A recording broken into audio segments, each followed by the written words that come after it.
BibleWorm, reading the Bible while social distancing. BibleWorm.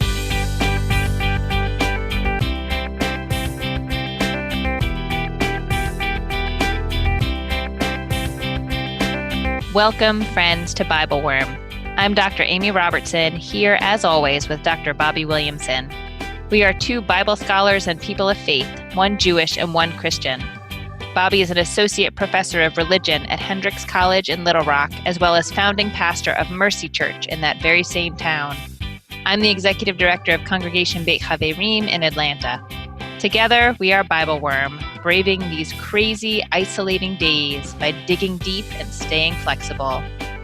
This week, we read Mark chapter 13. Can you believe we are reading an apocalypse?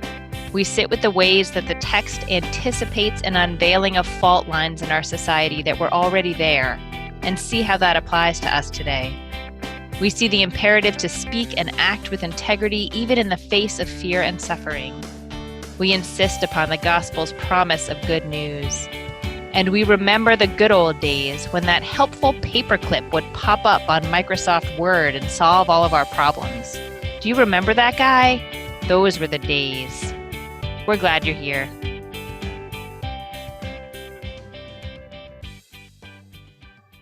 Oh, Bobby, hello. Hey, Amy. You hanging in there? So, this morning, I imagine I'm not the only person, certainly not the only leader in a spiritual community, but also not the only person in America who is now waking up at ungodly hours in the morning, right? Like not sleeping super well. Yeah. So I woke up and I was like, I know what I'll do. I'll look at the scripture for this week. And then were you... And Bobby, I came, yea, verily, Yeah. I came seeking a word of hope. And you got an apocalypse. And what I got was an apocalypse. What? Yeah. Okay, also, a really interesting time to be reading an apocalypse. It is, yeah. Disturbing. Like, it felt a little close to home to me when I was working on it this week. Uh-huh. But yeah, like, I mean, in some ways, I think when Mark's community was reading this text, like, I think they were in the middle of the upheaval of the world. And so in some way, like, this moment where nothing, like, we just don't know what we're doing or, like, have much firm ground to stand on, like, this might be the kind of most authentic reading of an apocalypse that many of us will get. Have done. Yeah. So the text this week is Mark chapter 13. The narrative lectionary has us read the beginning and the end, verses 1 through 8, and then verses 24 to 37. As we do, Bobby and I really would like to fill in that middle part. In order to fit all that text in, we're going to try to move at a quick clip. Yes. We felt like if you leave out that middle section, it really changes the tenor of the text. It does, very much, yes. So we're going to include it, and we're going to be clippy, and we're just going to see how it all goes. I like the word clippy. Like, I'm not sure I'm not sure that's actually a word. It's not a word. Oh, now it's a word. It makes me think of that remember Clippy in the old Microsoft Word that would show up and yes, ask you? the little clip. I'm picturing him too, Yeah, the little clip I see that guy. you're reading an apocalypse. Would you like some help with that? Yes, Clippy, please. Dear Lord, please. Yes, I would, Clippy. What help can you offer? A word of hope, perhaps? Yeah. Okay, Clippy, here we go. You ready? Okay. Chapter 13, verse 1 in the NRSV. As he came out of the temple, one of his disciples said to him, "Look, teacher, what large stones and what large buildings." Then Jesus asked him, "Do you see these great buildings? Not one stone will be left here upon another. All will be thrown down." So one of the things to keep in mind is this text is following right after the text that we read last week, in which Jesus was in the temple arguing with people about pretentious religious leaders. And then we had that text right at the end with about the widow putting money into the offering plate of the temple. And then you immediately get this text, which is, look how amazing and glorious this temple is. And Jesus saying, yeah, all that's going away. There really is a sense of which the temple is a site of awe and power, and you know, in the functioning of Judea, it really was kind of the like political and economic center of Judea, and it really did, you know, strike awe in people in all kinds of ways. And Jesus is completely dismissive of that right here. It's all of this enormity, like, yeah, don't pay any attention to that. It's all going away. Right, and it all was never, it never meant what you thought it meant anyway. Yeah, that's important. Yeah, just like those long robes on the religious officials. Yeah. It never signified what you thought it signified. That's it, exactly, yeah. Verse 3. When he was sitting on the Mount of Olives opposite the temple, Peter, James, John, and Andrew asked him privately, "Tell us, when will this be, and what will be the sign that all these things are about to be accomplished?" Then Jesus began to say to them, "Beware that no one leads you astray. Many will come in my name and say, 'I am he,' and they will lead many astray. When you hear of wars and rumors of wars, do not be alarmed. This must take place, but the end is still to come. For nation will rise against nation, and kingdom against kingdom. There will be earthquakes in various places. There will be famines. This is but the beginning of the birth pangs." So I think it's interesting that the disciples start with this question, when is this all going to happen? Yeah. And Jesus doesn't really answer that question, does he? Do you see an answer? No, yeah. So both of those things are interesting. So, I mean, Jesus has just said, look, everything's going to be demolished. And then it seems like they've kind of gone across. They're in the temple when they ask that question in 1 and 2, and then they kind of travel over to the Mount of Olives, and now they're looking at the temple.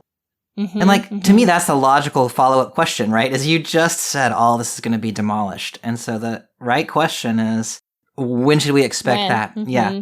But yeah, you're right. No, Jesus doesn't really answer. Like, his answer is beware of people who try to take advantage of the destruction that's happening. Yeah. But there's no good answer. I mean, maybe he's going to get around to it at the end, sort of, ish.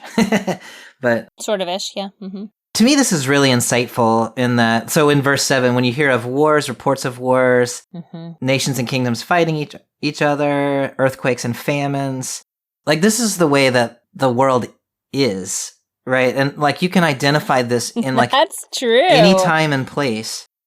And in all of those situations, there are people who come along trying to draw attention to themselves, trying to get people to follow them, trying to exploit the situation in some way or another. And Jesus is saying, watch out for people, watch out for the deceptive people who take advantage of the crisis that is always unfolding and make false claims for themselves. Or at least that's how I'm reading this. I love the way that you pointed out that this description of the chaos and destruction that will unfold is really a description of things that are going on all the time. Right, yeah. So, yes, and I'm still interested in the way that the description sort of unfolds. I'm especially interested in the differentiation between when you hear of wars and rumors of wars. The idea that the war itself is a sign of destruction and also all the rumors of wars. Yeah. I mean, I think in this moment in history, I know where I usually try not to jump into this moment of history. Yeah, I feel like you can't really help it at this exact moment with this text. I think we might give ourselves a pass on that this week. I don't know. But the false information flying around and the compulsion to follow sort of information as it unfolds, even if we don't know if it's true yet, is its own sign of unraveling, right? There's the war itself, and then there's the rumors, and then, fighting between nations and kingdoms, and then it's like the fighting of the earth itself, like earthquakes. Yeah. Like sort of the depth of that struggle. And then famines. It's interesting to me that it ends with famines. That's really the way it works. Like, when there are wars, when there are crises, when there is a dysfunction in the government, then people starve. Yeah, this is not a metaphor. Yeah. Like, yeah. This is actually how these things really are connected. Absolutely. Yeah.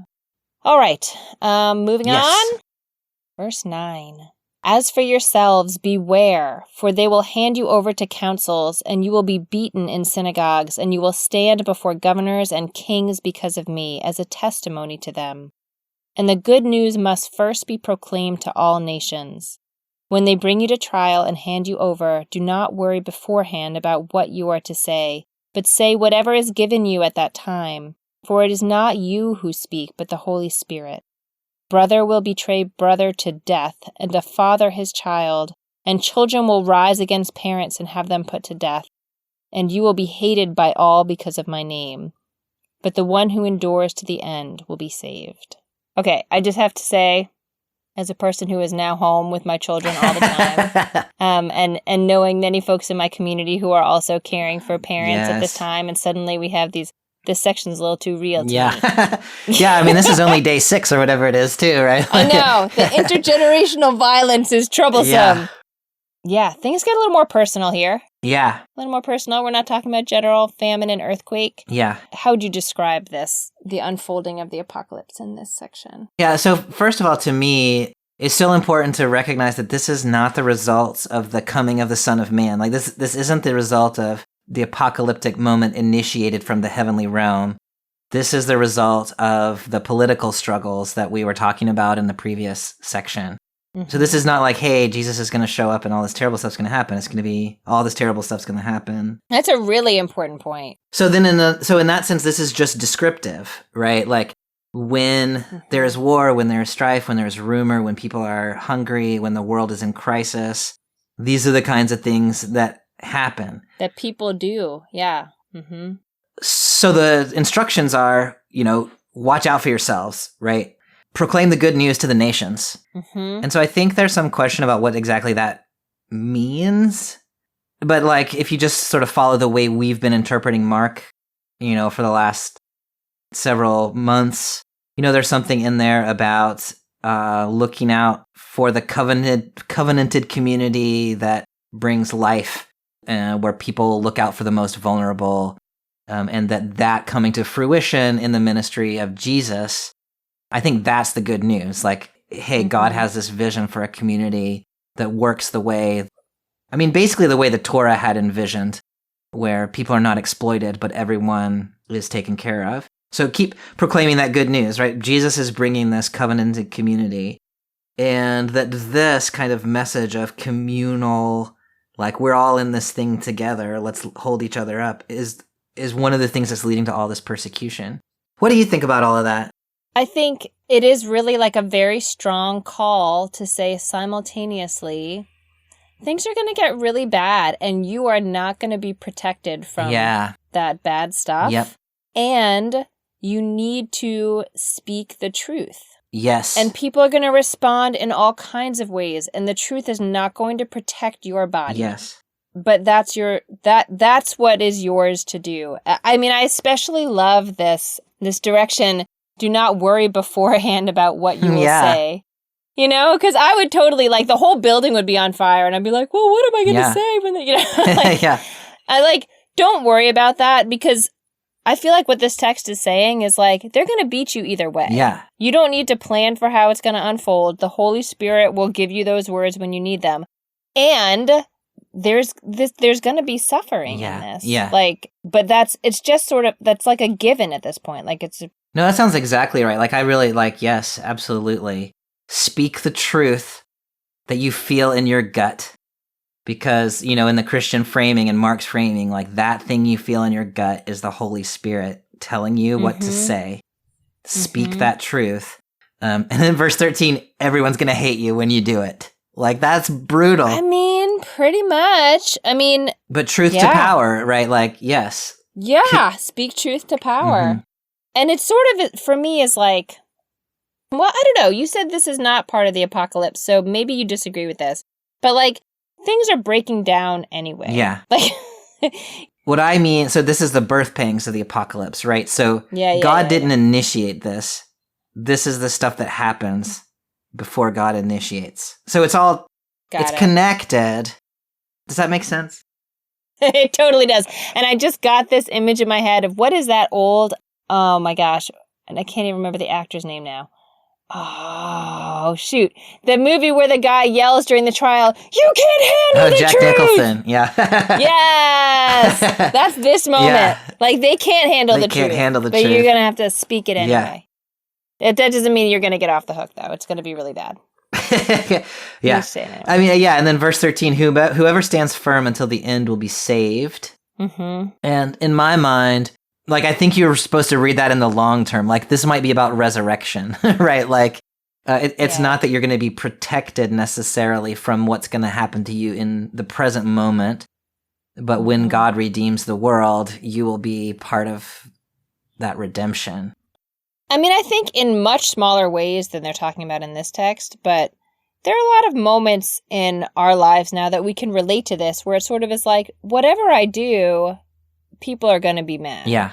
So in those moments, all you can do is like really center yourself and make sure that you are doing what your gut is telling you is the right thing, and know that there's going to be pain that comes from it, but there would also be pain if you didn't do it. So you might as well do the right thing. Yeah. Verse 14. But when you see the desolating sacrilege set up where it ought not to be, let the reader understand. Then those in Judea must flee to the mountains. The one on the housetop must not go down or enter the house to take anything away. The one in the field must not go back to get a coat. Woe to those who are pregnant and to those who are nursing infants in those days. Pray that it may not be in the winter. For in those days there will be suffering such as has not been from the beginning of the creation that God created until now. No, and never will be. And if the Lord had not cut short those days, no one would be saved. But for the sake of the elect whom he chose, he has cut short those days. And if anyone says to you at that time, Look, here is the Messiah, or Look, there he is, do not believe it. False messiahs and false prophets will appear and produce signs and omens to lead astray, if possible, the elect. But be alert, I have already told you everything. What do you think is being described? What's being described in this section of our apocalypse? So, I mean, in verse 14, we get that kind of weirdly specific reference. Mm-hmm. Let the reader understand. The desolating sacrilege.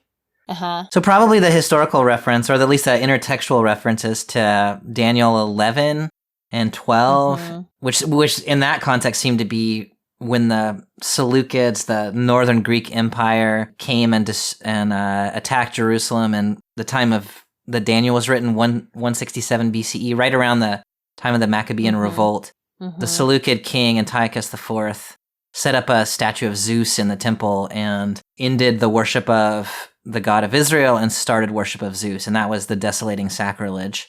In the historical moment, this is probably maybe a reference to the Emperor Caligula in 40 CE tried to set up a statue of himself in the temple in Jerusalem. He got assassinated before he actually set it up, but there was almost a rebellion about that. So, I mean, I don't know, historical reference, but that may be what that is about. But in any case, some body, probably the Romans, are going to set up something offensive to God in the temple, I think is what they're thinking about. And basically then the advice is like, you better run like heck. Yeah, like get out of there. Social isolation. Don't you go back for your coat. Yeah. Like, don't run. Yeah. Yeah. Yeah, that's exactly it. Like, get out. I find this part scary. Yeah. Like, this is the scariest part for me. The get out, and then you better hope it's not winter. Yeah. And don't be pregnant. And it is too damn bad if you are pregnant or nursing. Like, it's so sort of, I don't know, like individualistic, or I don't know. It's scary. This part. It is scary. Absolutely.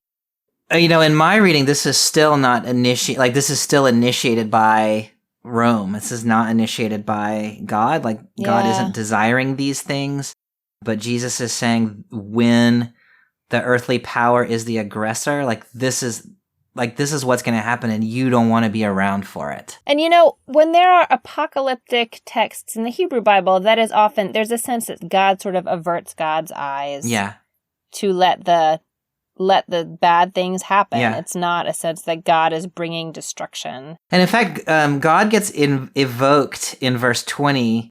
If the Lord hadn't shortened that time, no one would be rescued. Yeah, right. So God's role in this is actually cutting short the thing that should have happened anyway, and making it like everybody would have been in trouble, but God's gonna cut it off in time. Yes, that's God's mercy here, is to limit, is like, this too shall pass, right? And if you can get to the end of it, which, it's going to be bad while it's happening, but it will end. Yeah.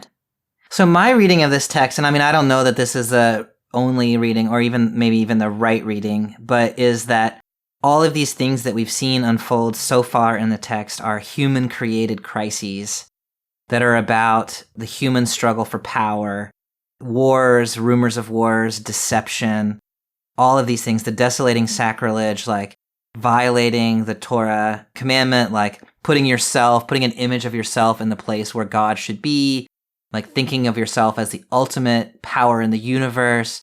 Like all of these things that human beings do lead to this horrifying destruction, which we can see happening in the Roman, in the pre-Jewish revolt against Rome. We can see that kind of activity. We can see it all through history. I think we can see it now. You know, we can talk about the pandemic. We can talk about global warming. We can talk about all kinds of things. These kind of horrifying realities that are created by human greed and avarice and seeking power. And when you see that it's getting bad, you need to protect yourself. Seems to be what this is saying. It's not good. Like there's no good advice. It's just like get inside your house. Like stop going to the bar. Like, you know, like this is real. Yeah. This is not a drill. Like protect yourself, and then God's going to intervene. And so to me, this like sort of apocalyptic message is God's going to intervene in this horrible human crisis and turn it toward the good. You know, it's so interesting because I was going to ask if you see in this section, you mentioned before that you're going to find some hope in here for me, Bobby. So I look forward to that. That'll be great. But I wouldn't call myself an overly anxious person, but you know, I've got my anxieties as all Americans do, all humans do maybe. But I was thinking as I was reading this, like, how is it helpful to tell something that something really horrible is about to happen? But part of what I hear you saying is like, you know, there is the assertion that like this too will pass. Yeah. So hold on. But there are things other than hope that is offered, which is practical advice. Yeah. Like you got to run. I mean, so if you study apocalypses, like one of the things that people will often quote is that the word apocalypse, which is not used here, kind of one of the root meanings of it is unveiling, pulling back the veil so that one can see the world the way it really is. For me, it goes back to like that clicked in for me when I saw The Matrix, you know, and you live in a computer simulation and you think everything is great. But in fact, you know, like, what is it? You're living in a pod and like, like machines are sucking your brain energy or something. I forget how The Matrix goes exactly. I haven't seen that in a long time. But it's bad. And if you take the pill, then you can see life the way it is. And if you take the other pill, you can continue living in the simulation. Apocalyptic theology or apocalyptic texts are about taking the pill that lets you see the world the way it really is. So one of the things that's happening here is this text is kind of saying, look, you might think that you are living in a wonderful world, but in fact, this is what is happening, and you need to open your eyes and see it. Now, I don't know, that's not hopeful exactly, but if the comfort you feel is an illusion brought about by your naive, optimistic view of the world that is not the way the world actually is, like the first step towards something else is seeing it the way it is. At it. Yeah. Right. No, yeah, exactly. Like the hope is is to be able to change things in the longer term, I guess. Like the words I wrote down next to this are like, if there's hope here, it's a very dirty, honest hope. And you know, you've heard some conversation in the last couple of days that like when the pandemic started, suddenly people are realizing like, wow, like there's a lot of vulnerability among healthcare and especially among poor people. Like we do not have enough. Oh, here's the problem with the gig economy. Yeah. Right. People don't have any way of missing work. Like you can't just stay home from work because there's no unemployment insurance or like you can't just hold your job if you have a devastating illness. And you know, like these are things that people have been saying and saying and saying, you know, for decades and decades. And people has not felt urgent to those for who have the privilege for it not to feel urgent. Right. And now the veil is being pulled back, and it matters to all of us, the fact that that there's this whole section of the population that can't take a sick day and can't self-isolate. So in that sense, like, both open your eyes and also, like, if people's eyes can be opened, then maybe something can be done.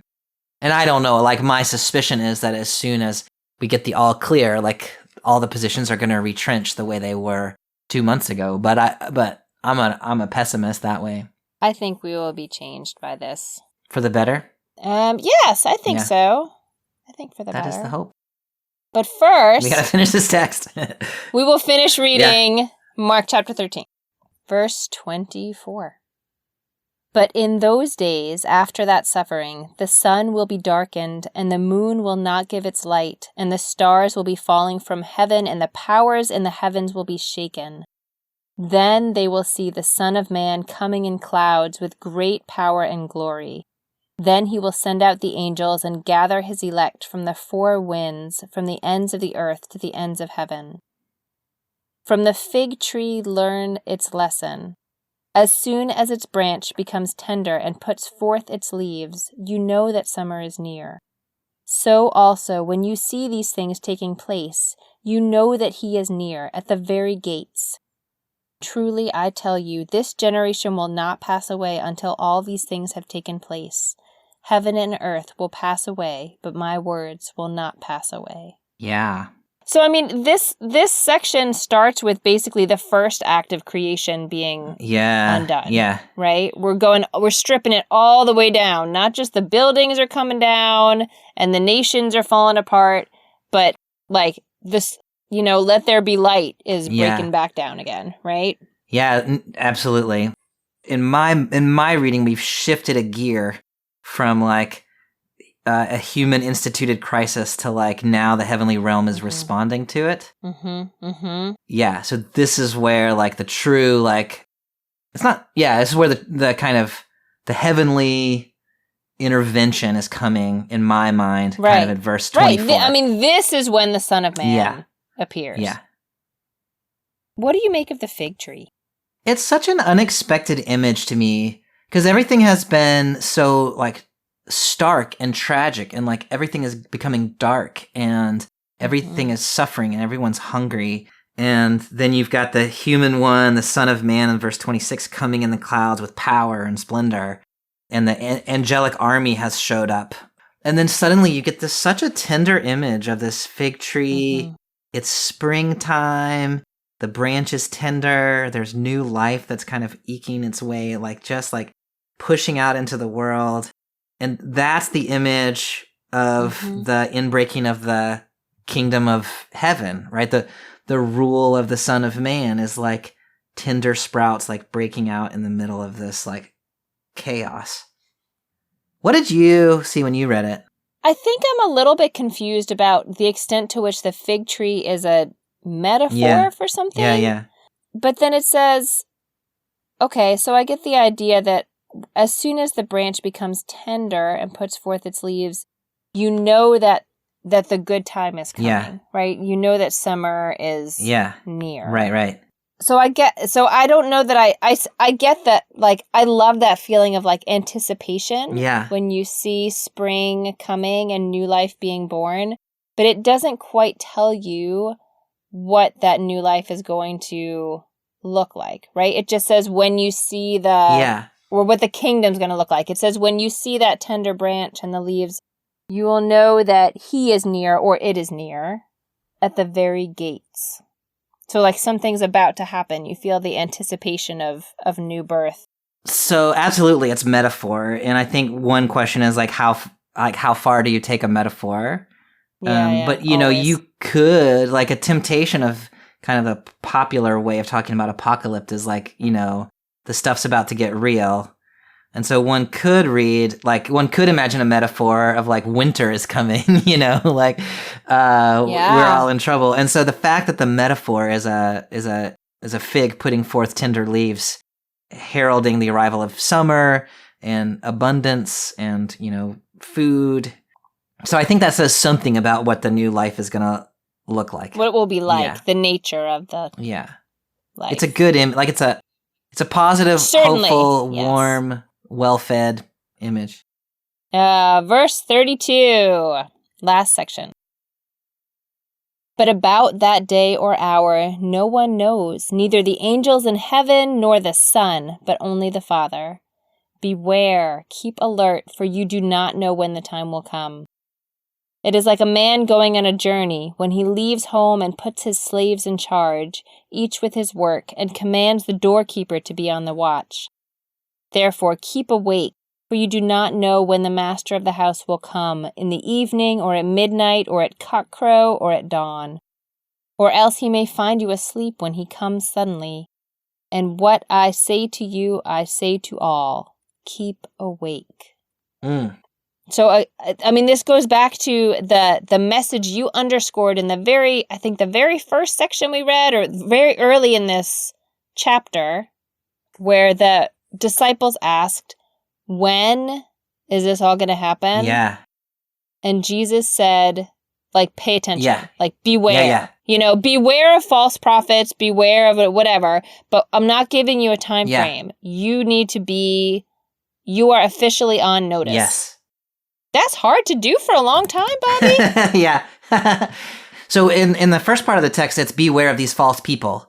And in this part of the text, it's stay alert because... It's just beware, keep alert, because this is going to happen at some time. So you're you need to be ready. You're on alert. Yeah. And we get this image again of God as a house manager who leaves the house and goes on a trip, and we don't know when he's going to come back, which we saw a couple weeks ago in the parable of the tenants. We did, yeah. Which is it's a complicated image. One we find elsewhere, not just in Christianity, but also in other forms of Judaism, that God has sort of left, ceded control of the world, either to... But you're supposed to be you're supposed to be doing what you're supposed to be doing, Yeah, and God's going to show back up. Yeah. Yeah. And so don't... And here the image of sleeping is getting lulled, I think, into living by the powers of the empire, getting comfortable in your privilege, and ceasing to live in the way that you are expected to live. Don't slack off. The things Jesus has asked of his people are hard. Yeah. And if you had a moment where you thought no one was watching, you might totally slack off. Absolutely. Yeah. I'm slacked off most of the time, honestly. Yeah. No, I think that's exactly right. And, that at the beginning there, nobody knows when that day or hour will come, not the angels in the heaven and not the Son. Only the Father knows. Yeah. What Jesus has just said is, I don't even know when this stuff is going to happen. And maybe that, again, that's the answer to their first question. I don't know. That absolutely is. Yeah. Jesus has given them this beware, stay alert, because not even I know. So, you don't know. Yeah. Mm-hmm. Mm-hmm. That's a really difficult instruction. Yeah. For a long period of time, it's not quite hurry up and wait, but be alert. Bad things are coming, and you need to be ready for them. Yeah. That's just hard to hold. Yeah. And in this case, I do think, so again, I'm blurring the line now between what is in this text and what is going on, and in the timeline that I live in. But just the simple instruction, be alert. I don't know, that it feels really challenging. It makes my cortisol levels go up just hearing it. I need to go manage my cortisol. Yeah. So we have come to the end of our podcast where, really, for this episode, and we'll see how long this crazy time continues in our own history, but it has felt really important to me, I know, and I think also to Bobby, to be able to engage more freely throughout the podcast with what is actually happening in our daily lives. And I have kept thinking, again, when I went to read this text, I was really, really looking for something very hopeful that would be hopeful not just in the long term, but hopeful for right now. Yeah. Because I don't want to go through the hard stuff. I just want to get to the good stuff. Yeah. But I kept remembering that early on, when we were reading New Testament texts, Bobby, you kept emphasizing the phrase, the good news. Yeah. But the sense that the news is good. And if people start preaching the news in a way that it is not good to the audiences to whom they are preaching it, they need to sort of check themselves. Yeah. Because if there's anything we know about this message is that it's supposed to be good. It's Yeah. supposed to be good news, Yeah. right?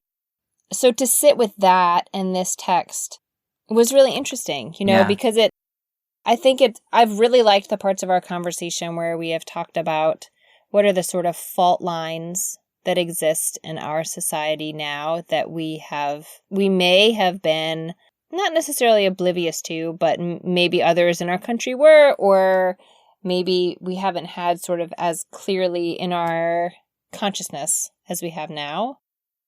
And it is ultimately a good thing that those fault lines rupture a little bit so that we have to feel them, because that will force us out of our sleepy comfort to address them. Like that's what forces us into alertness. Yeah.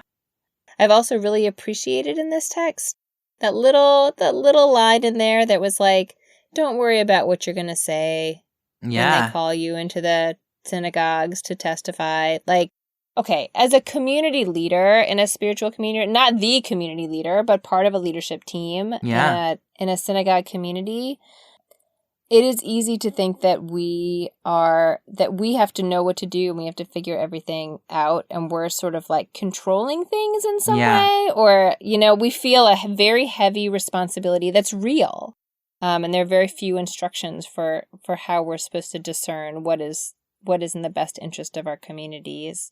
I think that in some ways I engage in planning activities because it makes me feel productive and in control of something that I'm not actually in control of. I think it's easy to do a lot of borrowing tomorrow's worries. Yeah. And trying to think through how we would respond to all of those different things. And all of that is good to a certain point. And then there's a point where we have done what we can do. We are clear on our values. We are clear on the information that we need to respond to. And we just have to continue to be alert. And we don't need to have a plan for everything. Yeah. What are you thinking, Bobby? What do you pull out? I mean, my first response is these, like, until the sun blinked out a minute ago. Yeah. Nothing that's described in this text is really any more dramatic than things that happen like all the time. That's true.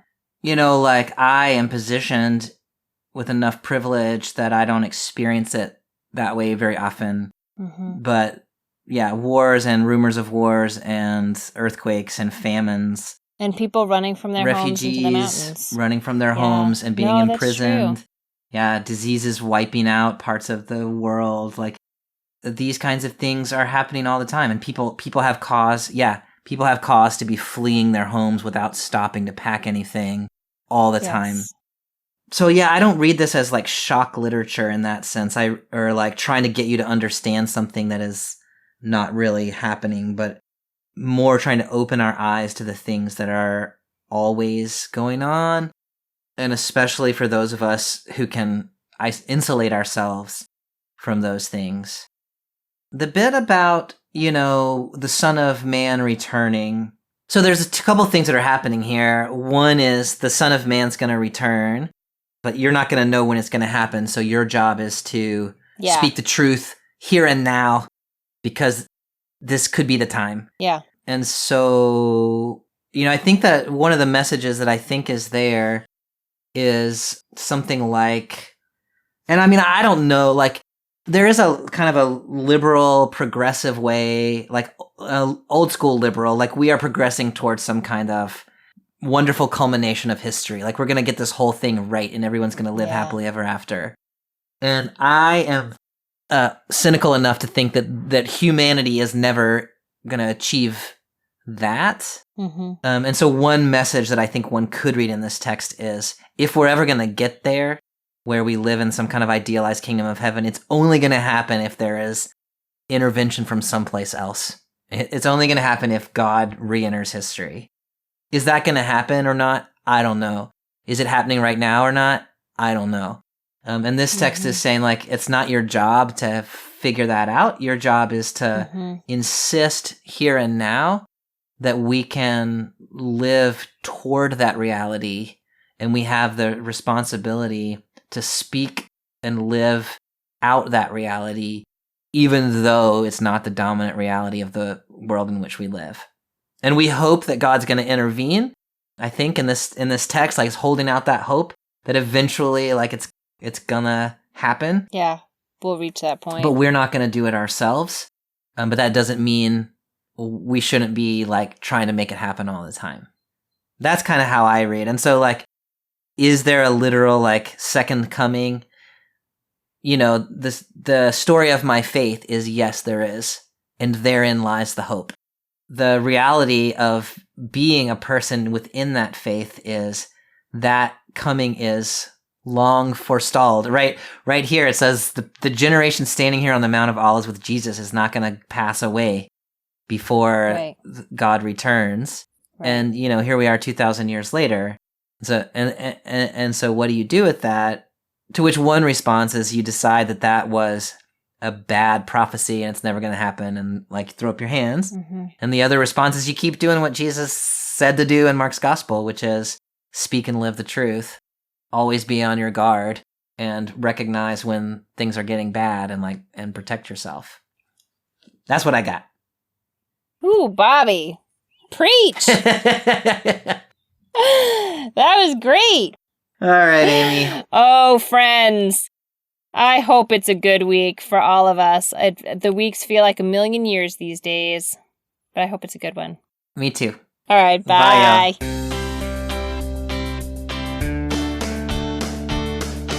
Thank you for tuning in for another episode of BibleWorm. We want to hear from you. We want to hear your voices and your thoughts, and we especially want to hear you sing the BibleWorm song. Our email is BibleWormpodcast@gmail.com, and we know you have time because you cannot leave your home. Y'all have a good week. We'll talk to you soon.